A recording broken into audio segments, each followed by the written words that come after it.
Hello, everyone, and welcome to Virtual Ability's fourth annual conference here. I'm Leandra Larson, and have been part of Second Life for more than 19 years. Over that time, I had the joy of volunteering for many nonprofit events here in our virtual world. In real life, I've spent over 40 years as a teacher, specialist, and advocate for students with disabilities. Now that I'm retired, I continue to be active in community projects that promote inclusion and accessibility, values that are close to my heart. It's truly my pleasure to introduce our next speaker, Dr. Karen "Kat" Schrier. Dr. Schrier is an award-winning designer, innovator, researcher, and educator. She's an associate professor and director of games and emerging media at Marist College. She's also the author of Knowledge Games, published by Johns Hopkins University Press, and the editor of a well-known book series on games and learning. She's internationally recognized for her work in gaming, virtual augmented reality, ethics, and empathy. Dr. Schrier describes her presentation as How I Design Games for Health, Peace, Inclusion, and Compassion. She asks an inspiring question. What if innovation isn't just about creating new technology, but about creating new forms of care? In her talk, she'll share examples of games that support accessibility, care, and peace building. She'll also show us some of her co-designed games like Connected Space and My 5 Moments, and how these games are designed to foster understanding, access, and compassion. Audience, please hold your questions and comments to the end. And please join me in welcoming Dr. Karen "Kat" Schrier. Thank you. Thank you so much. You're welcome. I'm just gonna attempt to walk over there. Okay. All right. Hello, hello, hello. How is everyone? So great to have you all here. I love the fact that I'm doing this in Second Life. It's amazing. So amazing to be here. Welcome, welcome. All right. So I am going to be talking about how I design games for health, peace, inclusion, and compassion. It might seem like a lot of different kinds of areas, but I promise you, these are completely overlapping and completely, you can't have one without the other, right? You need health, you need peace, you need inclusion and compassion to have the kind of world that we're creating, that we should be creating. So thanks again for having me. These are some of the fun books I've written. By the way, those learning, education, and games books are all free and online. And the most recent one is on 50 games to use for equity, inclusion, and justice. But we are planning another book in the future, which is going to be 50 games to use for accessibility. And so would love contributions from the people here. Would love you to be part of that book. So please, please, please get in touch with me afterward at that email address, because I would love to have you be part of the book. Great. So I want everyone to just spend a moment, a nice peaceful moment, closing their eyes and really just thinking about the kind of world that you would love to live in. And we'll just take a few moments to think about that. And by the way, it's totally fine if you want to write things on the chat, interrupt me. Any of that is great. Like, I'm totally open to that if people want to share thoughts.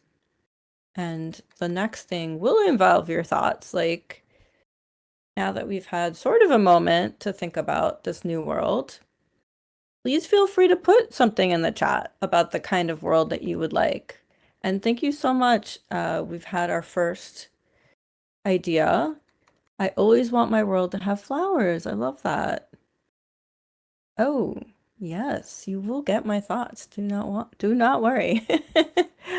Lots of biodiversity. That's amazing.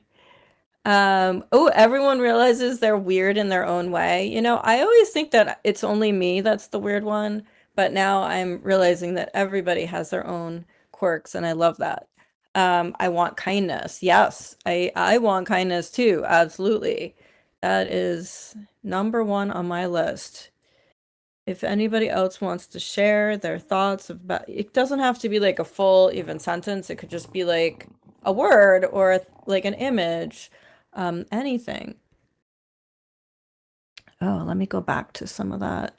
Physical spaces. I'd love the physical spaces I move in to reflect more of my real life homestead and utopia. Ooh, I like that. It's amazing. People understand nuance. Ooh, that's a good one, right? It's always hard for people to kind of get inside your head and understand all the different nuances we have. Yeah, I'm not sure any normal people get into Second Life. Yeah, that's interesting. Okay. But right, I mean, like we're all like weird and normal in our own ways, right? Is it weird to want to live in an alligator park? Hey, whatever floats your boat. I've been to an alligator park. It was pretty awesome. I had quite an experience there. So, yeah, I'd say, make the world you want to be in. Awesome.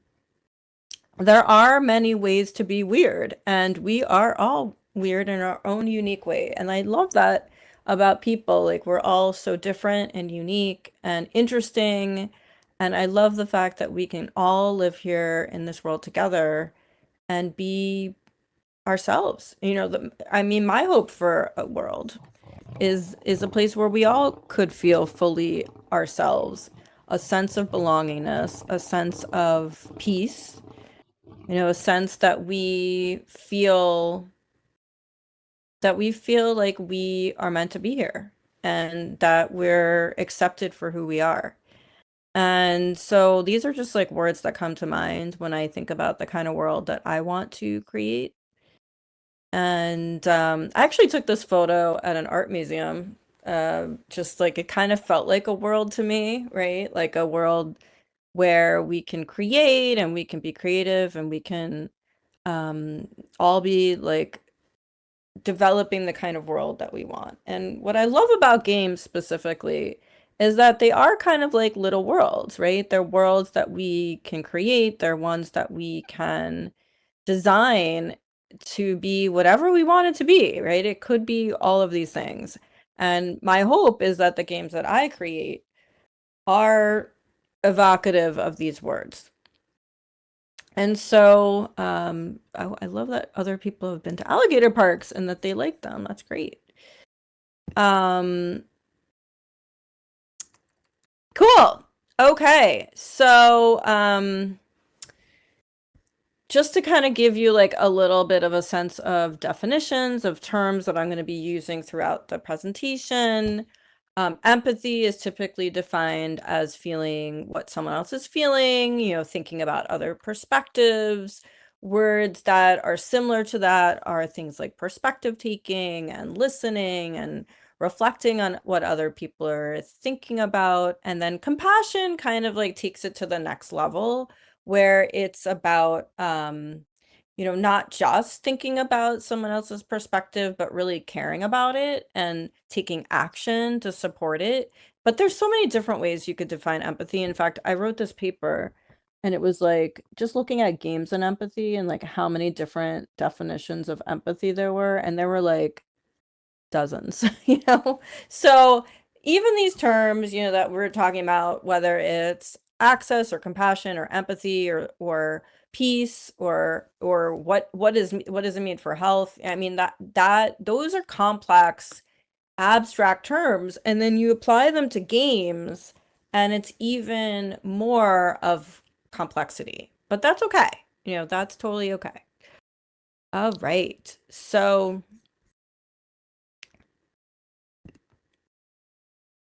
what I want to do is kind of go on a little bit of an adventure with you today and think about first of all, like what can we even learn from games about creating a more caring world? Because as I said before, games are kind of like worlds. And I also would say that they're kind of like civic spaces in a way, right? They're forms of social media, they're places that people are online discussing whether it's the news, current events, the world at large, issues that we're dealing with, right? They're third spaces, right? So they're not necessarily work, they're not necessarily home, but they're that third space, like a coffee shop or a town square or a restaurant where we might be hanging out and having those really deep and immersive conversations with people that could be strangers, could be friends, could be anybody, some siblings, and we might be talking and conversing and learning and growing, and there could also be bad things in there, right? There could be biases and problematic behavior and toxicity. And so like, we're always talking about kind of what it is that we want to stop games from doing. In this talk, I want to show you what games could do and how we might make games better, and also how I'm designing games to be more inclusive, caring spaces. Okay. So the first game I want to talk about is a really, really nice game. And someone said kindness was something that they're looking for in their world. And this is a game that really does just that. It's called Kind Words. It's a game that basically puts at the forefront kindness. And so you have to actually, through the game, communicate kindness to someone. Basically cheer them up, give them advice, like you're actually doing that. And so what it does is you basically are tasked with either writing about an issue that you're having or helping another person with an issue that they're having.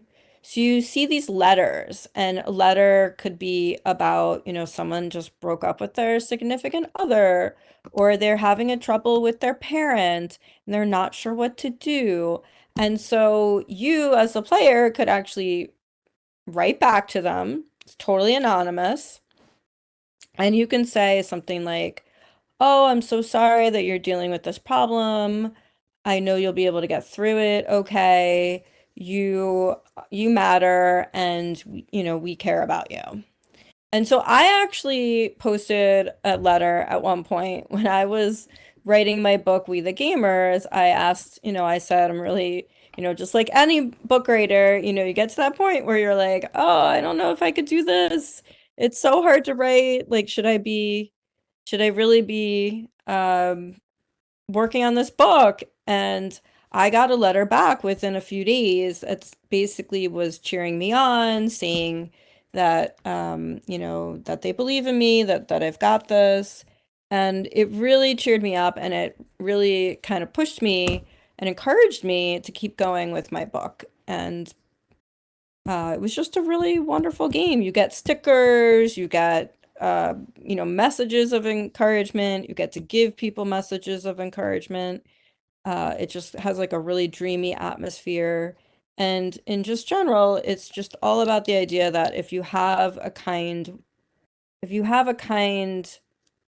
purpose and you have kindness at the heart of your world, it encourages other people to be kind. And all of the things that I interacted with were definitely kind in that game. This is a really interesting recent game called To a T, and it's about a young, not super young, but like a teenager who's stuck in a T pose. So the pose that is in the image that you see. And it's a collaboration between game developers and able gamers. And so they wanted to make it as inclusive and accessible as possible so that people could really understand what it was like to have a disability and what it might be like for someone who's navigating through the world and handling relationships and different kinds of, teen life. And so giving that perspective and giving an authentic perspective to that. And so this is another game, and actually this is a game that's been around for a while. It's a free game. It's called Quandary. It's a game where you are basically like on a new planet called Braxos, and you're trying to solve a problem. And the way that you solve the problem is that you go around and you ask for perspectives from the people that live there, and they give you ideas, and then you have to basically build an argument, build a solution based on these perspectives. And it brings you through the method, the process of actually solving a problem or creating an argument, right? Creating an argument of why we should do something and how we should solve a real life problem. And what's cool about this is that they're actually creating a new episode of this, so a brand new one related to AI. And not only that, but they're also creating an AI chatbot to help in extending the learning. So this is a game that's typically taught in classrooms. And so I'm involved now in doing research on it. So I'm researching how the AI chatbot is extending the learning for students in middle and high school. So that's really exciting. So it's a real life game. You could play it, Quandary, but they're actually extending it. So that's pretty awesome, and it's free. And yeah, and so like I'm trying to give you examples of these games and like what we can learn from them in terms of like, showing us how listening is important to problem solving. And one of the things that's really important that I wrote about in my book, Knowledge Games, is this idea that, if we collectively work together, we could potentially solve really complex problems. And so one of those possibilities is even, generating peace. And so this was a game that was never like released, but it was studied as an experiment. And it's called the Sudan game. And the goal of it is to have lots of different people try out different permutations or steps toward how we might achieve peace in the Sudan. And so it literally was trying to crowdsource peace solutions. So, how we actually become a healthier society through peace, but actually like trying out different perspectives of like the different peoples there so that we could collectively find the best solution. And so that's pretty cool, like that a game could help us like play out and simulate different possibilities for peace. It's really cool. Another game that I think is cool is called Before I Forget. It's a game that shows the importance of perspective taking and how games might help us to see new perspectives and new stories and new ways of thinking. This is a game about like a scientist who is starting to succumb to Alzheimer's. And so you're playing in a way that you're trying to piece together your life and like remember these moments before you forget them. So it really kind of puts you in the shoes of someone who, may be going through something very different than you. Of course, no game or story or any experience could fully give you someone else's perspective, right? Like you're only going to know your own fully, It's like but you do get a taste, like you get a little glimmer of someone else's perspective. And I think the more that we can get glimmers of other people's perspectives, we can understand them and understand what they go through and be able to create a more peaceful and caring society. And then this is a game that is interesting because It's called This War of Mine, and typically war games are about the battles and about people fighting. And this war game is about the civilians and how hard it is to live when you are in at war, just like day-to-day living. And it shows you how important it is to find peace because of the people. This game, you have to make really difficult ethical decisions to try to save the people in your group, or to save other people, or to, like, whether or not to steal food from other civilians, and how to behave as a group. And so it also shows you the difficulty of making ethically great choices. And so another game that can help with that, which is great. This is a game that I absolutely love, and I actually just saw I always talk about this game, but I just saw a really great talk about it too by the person who created it, and her just telling the story of how it was made was really inspiring. So this is called When Rivers Were Trails. It's about the Anishinaabe people in the northern parts of the US and in Canada. And it's also about the allotment acts in the 1890s, and basically pushed indigenous people off their land. And so you go, unwittingly on this journey to find a new home. And while you're doing that, you're learning about the stories and the culture and the different aspects of indigenous culture. But also, like, hearing the stories about how this was made, about how it was made by different indigenous people to have self-determination in terms of telling their own stories, and just the beauty of this game. And someone was telling me, this is a indigenous man was saying that he cried the first time he played this game because it was the first time he really felt like he was represented in a game. And so this idea that we can even use games to represent people who are marginalized and don't have, you know, every single first person shooter about them, to tell real stories.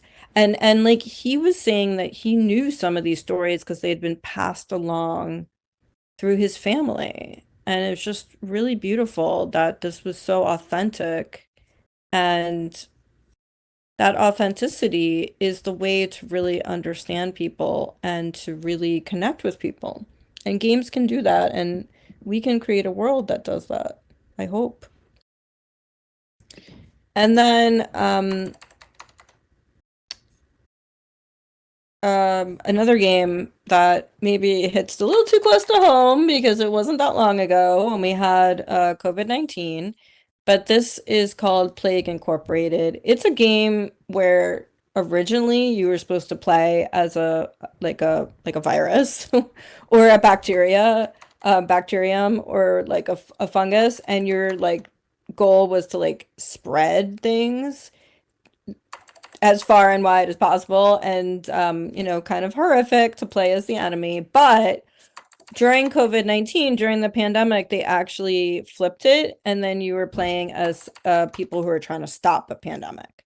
So, but it just shows you like that if we want to build a really more caring world, we can't just create it from like one singular perspective, which, is important to see one perspective, but it's also important to think about the system and the ways that people interact and the ways that society moves and changes.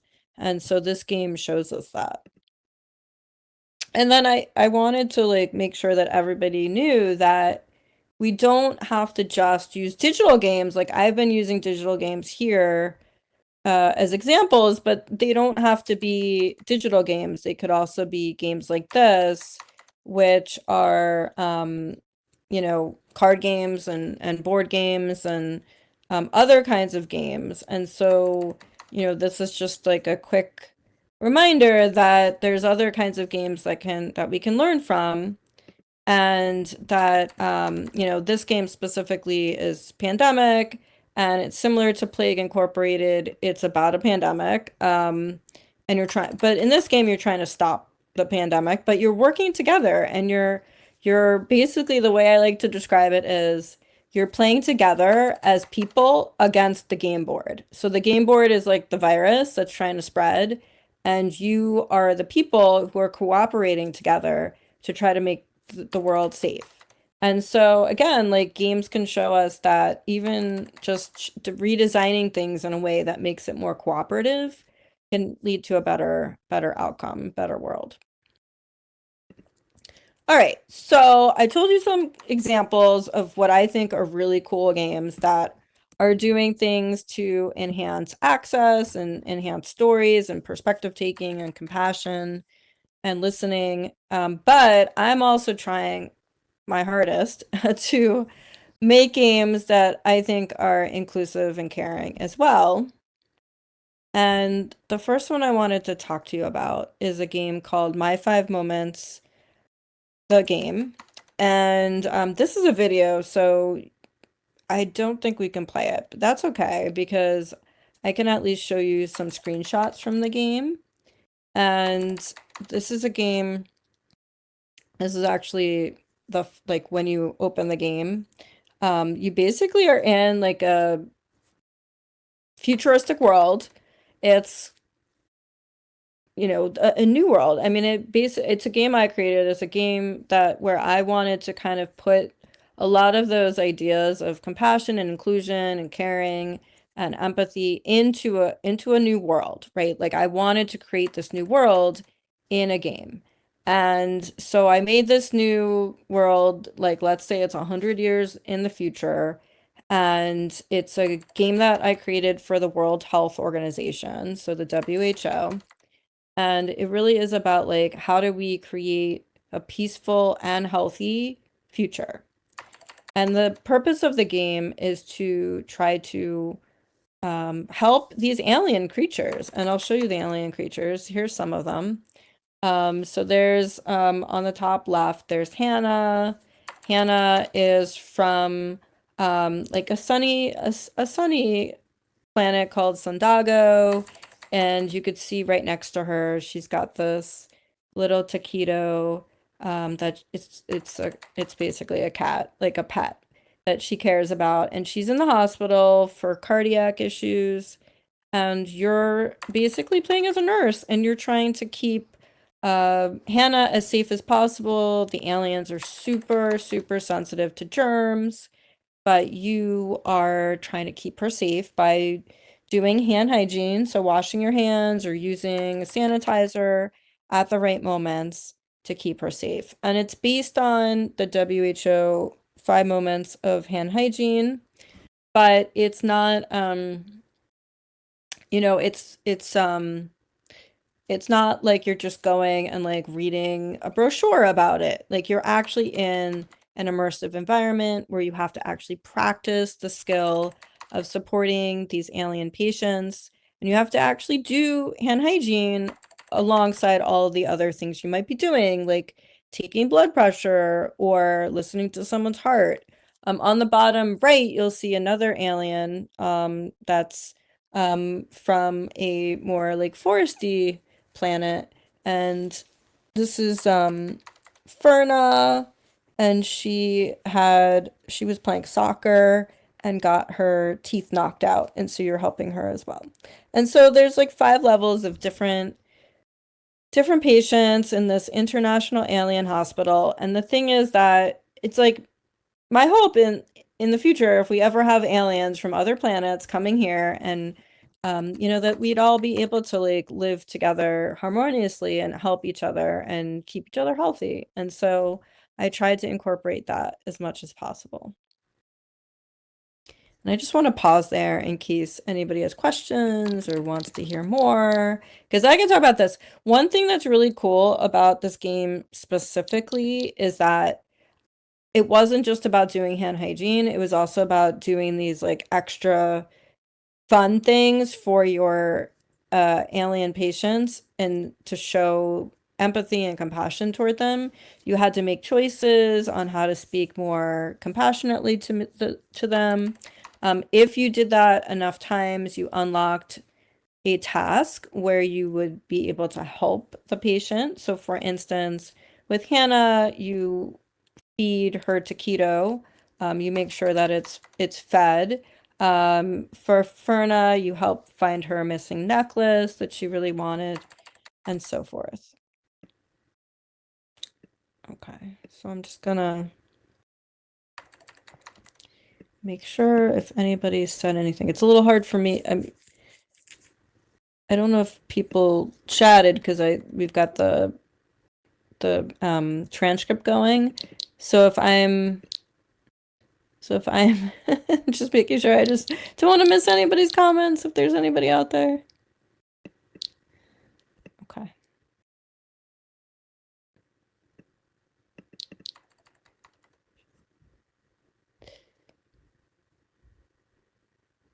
Oh, that alien is now a bad term. Yeah. Yeah, that's true. I mean, I meant it as literally like fictional aliens from another planet, but the thing is that I wanted people to understand abstractly that the purpose was that no matter what planet you're from or what country you're from or wherever you're from, that we treat you compassionately and with love and health. And so that was really the hope. Okay.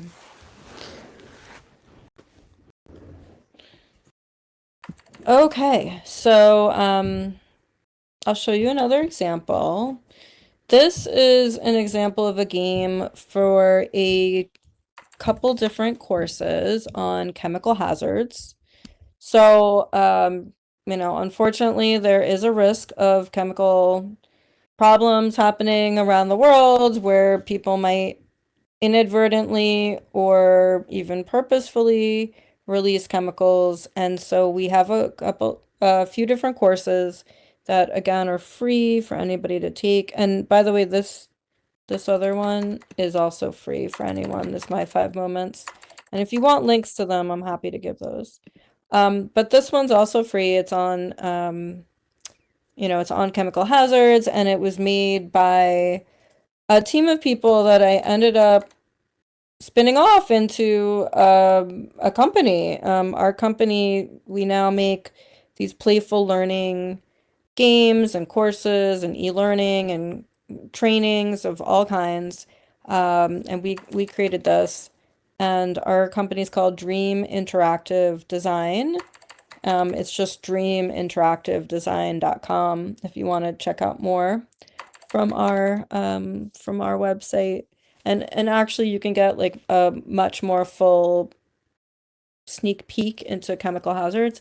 But we have like a bunch of these like little mini games. Like the games don't need to be these like big, like this hand hygiene game is like it's immersive, it's 3D, you can move around the space, and that's awesome. But games don't need to be like big fancy kinds of things. They could be these like quick 2D simple games that are really easy for people to understand. They could be classic games. They could be like playful interactive exercises. Like they don't even need to be fully fledged games, right? To help people learn and to help people understand about health and about compassion, right?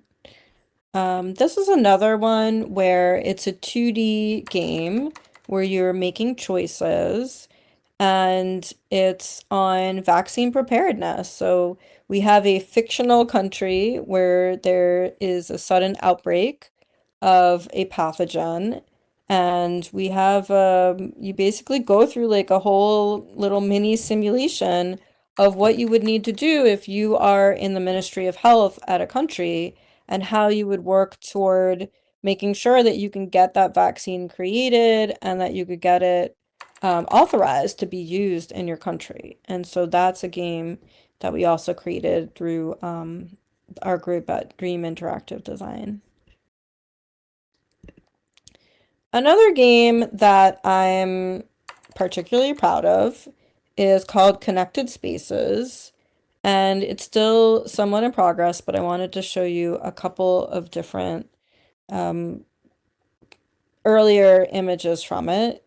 It's a game where you are playing as someone who is Nigerian, and it's for Nigerian youth, and it's to understand the perspective of what it's like to be someone from a different ethnic group. In Nigeria, there's over 250 different ethnic groups.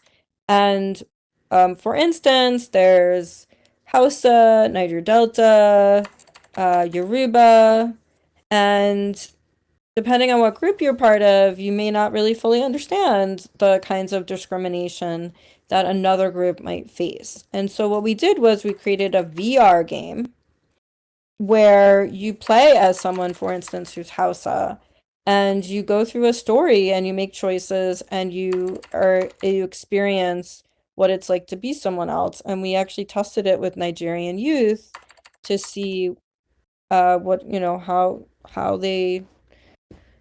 um how they were affected by it, and to see if it enhanced compassion and if it enhanced empathy. And we found that it did. And so that was really, really exciting. And I'm not Nigerian, but the rest of the people on the team were Nigerian, are Nigerian.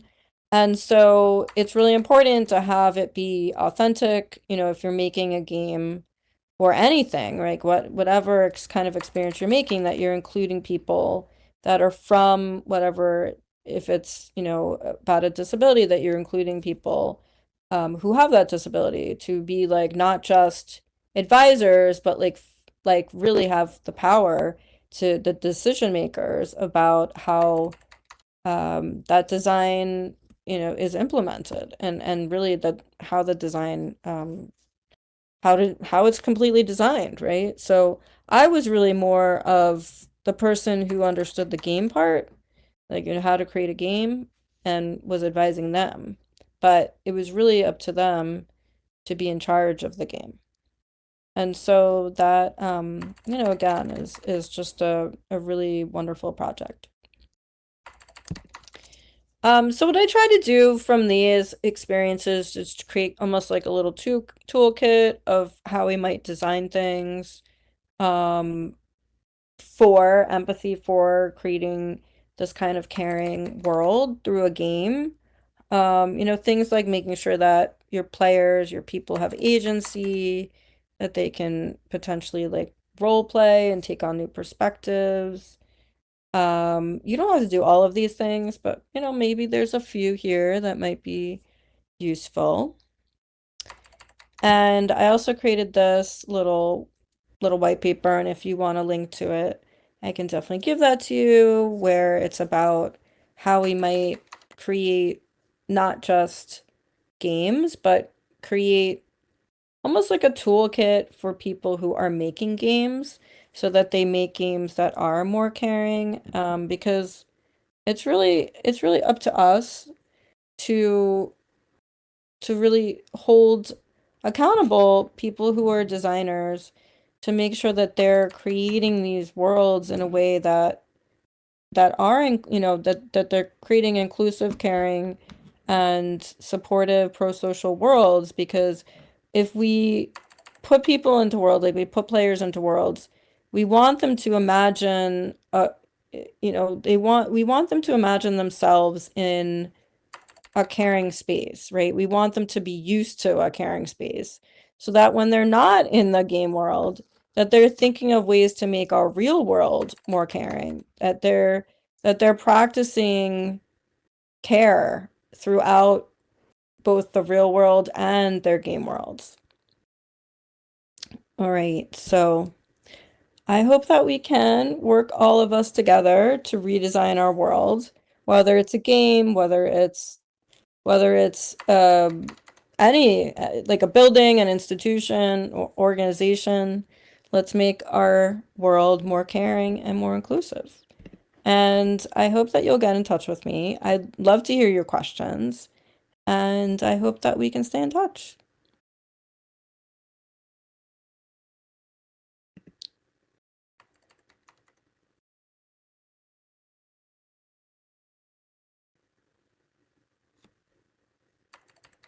Thank you. Thank you. Ooh, I'm getting lots of questions. Hold on, let me back up. I want to make sure I get all of these. Ooh, these are good. All right. I think this is the first one. I hope it is. It says you list your list of terms for enabling compassion within games makes me think of a complex Venn diagram. It's quite a it's quite a diagram. With compassion as the conjunction. Ooh, I like that. Okay. Do you see the process as a Venn? Do you see it more linear? Definitely not linear, that's for sure. Do you see it, does compassion require that empathy comes first, or does empathy always need connect? I don't know. I don't know if they're even, I don't even know if they use the same pathways. I actually don't know. I don't know if anybody knows. That's a great question. I mean, people are still arguing about this. I mean, there's a book that came out a couple years ago called Against Empathy. And you think, oh, this person must hate people or something. But no, it's actually because he really wants people to care about each other, but really that compassion was more important because empathy is really just like you kind of potentially getting overwhelmed by someone else's tear. Like let's say you see someone crying, you might be overwhelmed by that. You might be like, oh my God, they're hurt, and now I'm hurt and I'm feeling it. But compassion might be more useful in that it's not just like, oh, they're crying, but you're like, giving them a hug, you're giving them tissues, you're trying to help solve whatever problem they're having, right? So I mean, I think it's really depends on the situation. I think it's very complex. I don't know in terms of precursor. I don't I wish I knew more. I'm not sure actually. But I will say this that one thing we wanted to look at in the game was whether having a first person perspective or a third person perspective or a role model in the game was more important. And I could tell you that it really depended. I mean, it really was so specific. And so I would say that it might depend on the context, it might depend on the experience. It might be that there's a big whole glob of different interconnections depending on what's going on in that situation. And so it's hard to say, that it's definitively always this way because I think it's probably there's probably no set rule. It really is more about having that big mess that's depending on different situations. I hope that helps a little bit. Okay, yes, I would love to stay in touch. Yes, yes, yes, with all people. Let me see what we got. Let's see. Any questions? I love getting pesky note cards. There's a question at 1543. Yes, I see it now. All right, how do I combat negative ideas about video games, such as beliefs that they cause violence? For example, this person has done research on the positive impacts of games and talked in a paper about how society tends to cycle through a moral panic. I know, right? It's just always every new technology, there's a moral panic. We're getting it right now with AI. Maybe then we have less focus on gaming. Yeah, I mean, look, like if you go, like one thing that I like to talk about is that you take any community, right? So games are communities, right? They're like mini worlds as I've talked about. You take any of them and there's going to be negative aspects and cruelty and lack of empathy, and then there's going to be awesome things like compassion and care and inclusion. And so, whether you are in a locker room, a playground, a classroom, a town hall, a video game, It doesn't matter. There's going to be good and a bad, right?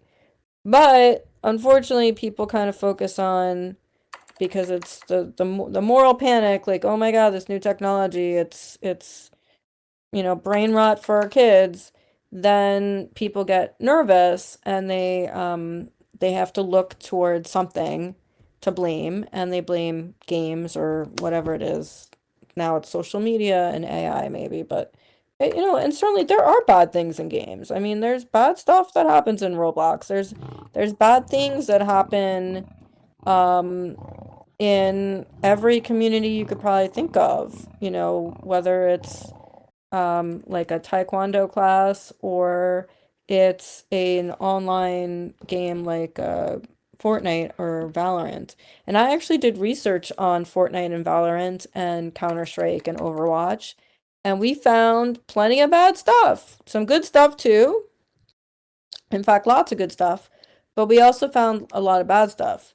And how do I combat it? I mean, I don't, because I think those negative ideas are there, and I think, I don't, I want to affirm them, but what I want to tell people is that, yeah, there's bad stuff there, but there's also a lot of good stuff, and I want to focus on the good stuff, and I want to try to move the needle even just a little bit, or hopefully a lot, toward more of the good stuff. And like, how do we do that?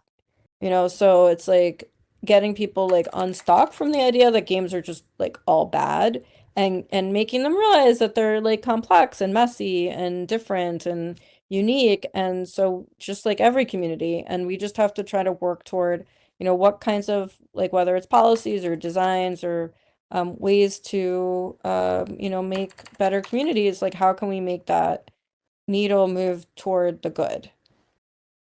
Hopefully that helps. Okay. Yeah, the Dr. Chris Milk idea of VR as empathy machines. Like, I actually co-authored this paper about, like, our, like our games empathy machines kind of thing, and like what's good about them, what's bad about them, and like here's the pros and cons. I mean, I don't even know, like, I mean, like, I think when you hear something like that, like empathy machine, it's just like, how do I put it? Like, it sticks in your head. Like, it's visual, it's concrete, it's it's just like a really good way to explain something, even if it doesn't have all the nuance and doesn't have all the complexities. And so I think what's good about that is that it got people talking about what VR can do, what games can do, and it can talk about, it can get that into the public sphere so that we can have these more nuanced discussions. And now we're at the point where, okay, we've talked about it more in a broad sense. Can we dig in and really understand, like under what circumstances can we support empathy, and is empathy really the right word, or is it perspective taking or compassion or agency or reflection? Certain things kind of get into the zeitgeist, and I'm glad it did, because I think it opened up a really important questions and important field, but I'm glad that we're now moving past it. Let me see if there's another question. Moving through.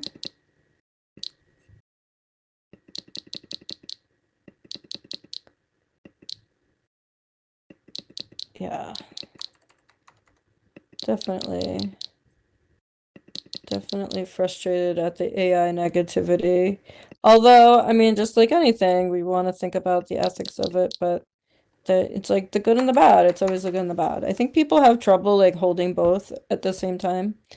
Yeah, like everything. Blame the Gutenberg and his printing press. Yeah, I mean, look, like back in the day, like there was like similar complaints, like about how now that there's like printed word and people are, are like reading books, that it was like taking away from people's memories and ability to do like things orally better. And so it's just funny that, yes, there was a moral panic about books at one point. Follow-up, if there's no set rule, then how do games work succeed in the long run? Well, okay, so I guess it's like, you know the basic principles because those have been researched, right? So some of the things like perspective taking or having moments of reflection. So that's like the framework. But then you want to actually test it. And so the thing about games is that it's really nice if in theory, but you got to test early and often with real people and see if your ideas are actually getting across the right way. And another thing is the same game might work really well under one context, but in a different context with like people from a different country or a different age group, it might not work at all as well as the other one. And so testing is really important. That's why we're testing Quandary right now to try to understand. So it's like all about like, well, what are the conditions by which you can support change? And testing helps us understand that. Okay, moving along for some other questions.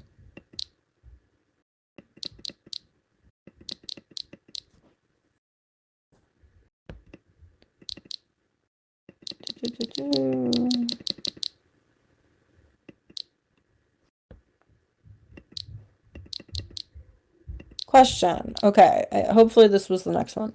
At what level of immersion does an environment become no longer a game? Some people consider Second Life a game, but most of us here strongly disagree. Yeah, I remember when Second Life came out and people were like, oh, yeah, it's not a game, or it is a game, or whatever it was. It was like associated with games, and I was like, it's not a game, it's a platform. It's like a virtual world. It's not a game. I mean, there's no there, it's not. I wouldn't consider it a game. It's really like doesn't have goals. It doesn't have possible different outcomes you could have. Like it, yeah. I don't think it really meets the definition at all.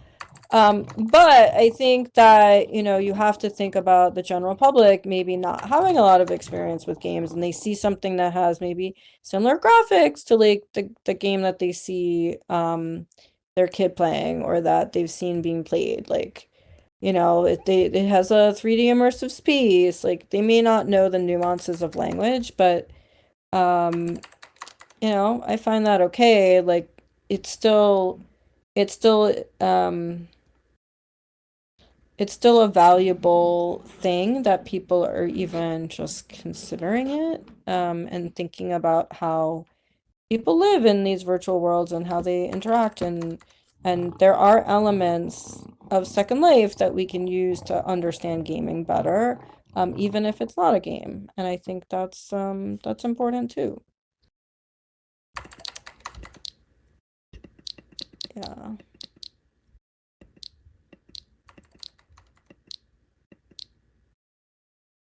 Okay, let me see what else that is here. Okay, here's another question.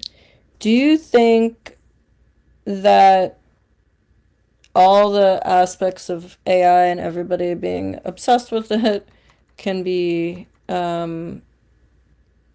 useful or used as an empathy source? So like, do you mean like I assume like, oh, like having a therapist, like a AI therapist, it's like the inauthentic empathy. It's interesting because like in a way it's like no different than an NPC in a game having your back in the game, and there is a ton of research, including research that I've done, where like you have like very strong connections with your non-player character pet in a game or with your like a mentor in a game or a friend like a friend in a game that's not a real human but is just like another character in the game, and you really could have a romantic connections even with some in some of the games. But a problem with the difference right now, eventually generative AI will be part of like NPC talk, and you'll be having like real conversations with NPCs in games. Like that's coming soon. But right now, it's everything that's been written like everything that an NPC says or does or like all of that, like anything written or said was designed by a human, right? Like a someone, well, more or less like someone like vetted it in some way, right? Like they edited it or they wrote it or they looked it over and reviewed it, right? And said, okay, we want this in the game. And it's gone through many, many eyes. But in like if you're just using like an AI chatbot or some kind of AI, some kind of AI character, that's generating its own content. It could be anything that they're generating, and no human has necessarily reviewed it. They might have created the algorithm for it, but they haven't reviewed it. And so that part makes it, I think, problematic potentially because while it could be it could support empathy, and I've used an AI chatbot once for therapy kinds of reasons, and I felt like it showed empathy and care, even if it was contrived. But a human can also be contrived, and it wasn't necessarily any better than a human, so, or any worse than a human. So, but then there's the danger. I mean, there's a danger that it can go awry in some way because it hasn't been reviewed by a human, and it could be problematic in terms of how a human who, especially one who might be, young or at risk in some way or having, different kinds of mental health backgrounds, that could be really dangerous. And so we have to be really careful and ethical about how we might use that in a game. All right. Let's see, any other questions?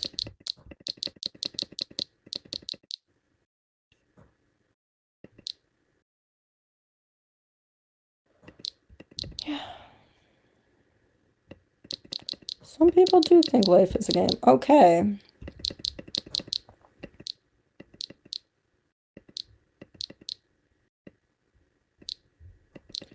I think I'm at the end of questions. I think. Is that true? Wait, is that another question?